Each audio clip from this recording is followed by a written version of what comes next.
পহেলা বৈশাখ বাঙালির প্রধান অসাম্প্রদায়িক উৎসব। ধর্ম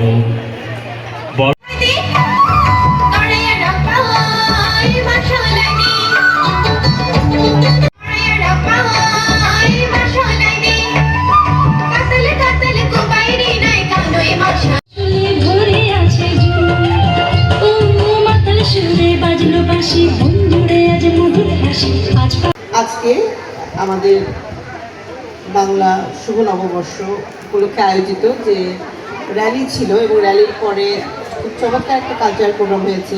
এই প্রোগ্রামে যারা অংশগ্রহণ করেছেন, যারা আয়োজন করেছেন এবং যারা আমাদের সাথে ছিলেন এতক্ষণ, তাদের সকলকে আমি জানাচ্ছি আমার প্রাণ ঢালা অভিনন্দন এবং ধন্যবাদ।